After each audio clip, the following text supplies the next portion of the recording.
इस वीडियो में हम इवान पी पावलोव का संबंध प्रत्यावर्तन का सिद्धांत पढ़ेंगे। इस सिद्धांत के अनुसार उत्तेजना और प्रतिक्रिया का संबंध होना ही अधिगम है। पावलोव के अनुसार सीखना एक अनुकूलित अनुक्रिया है। इवान पी पावलोव एक रूसी वैज्ञानिक थे। इन्होंने 1904 में नोबेल पुरस्कार मिला था। इन्होंने कुत्ते पर प्रयोग किया था, कुत्ते की लार ग्रंथि पर।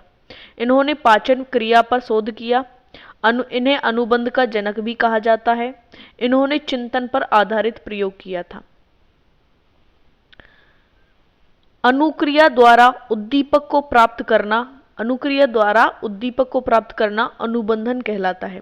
जब प्राणी क्रिया करके किसी लक्ष्य को प्राप्त करता है तो उसे कहते हैं अनुबंध। अनुबंधन का जनक पावलोव को कहा जाता है। पावलोव के सिद्धांत के अन्य नाम कौन कौन से हैं?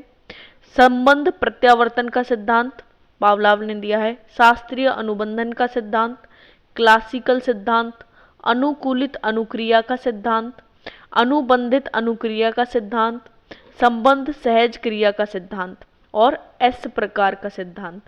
ये पावलोव के सिद्धांत के अन्य नियम हैं या उपनाम हैं।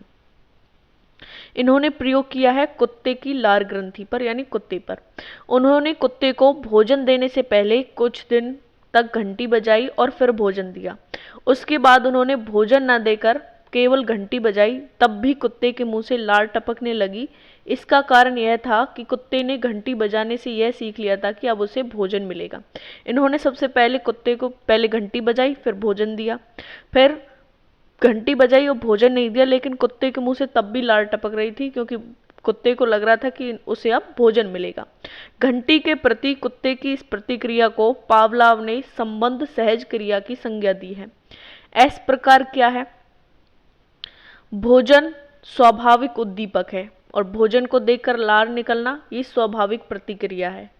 घंटी प्लस भोजन, घंटी बजाना कृत्रिम उद्दीपक है और फिर उसके बाद भोजन देना ये स्वाभाविक उद्दीपक है। लार निकलना ये स्वाभाविक प्रतिक्रिया है। घंटी की आवाज सुनाना ये कृत्रिम उद्दीपक है। भोजन तो मिला नहीं और घंटी को सुनकर ही लार निकलना ये एक कृत्रिम प्रतिक्रिया है। तो ये ऐसे प्रकार है। पावलोव सिद्धांत का शैक्षिक महत्व क्या है? शिक्षा में क्या महत्व है? यह सिद्धांत सीखने की स्वाभाविक विधि बताता है। यह सिद्धांत बालकों के सामाजिकरण और वातावरण से उनका सामंजस्य स्थापित करने में सहायता देता है।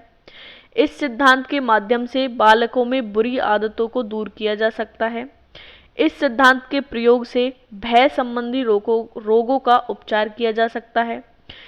यह सिद्धांत उन विषयों की शिक्षा में उपयोगी है जिनमें चिंतन की आवश्यकता नहीं होती, जैसे सुलेख, अक्षर विन्यास आदि। बालकों को अक्षर ज्ञान कराने एवं शब्दों का अर्थ सिखाने के लिए इस सिद्धांत का प्रयोग किया जा सकता है।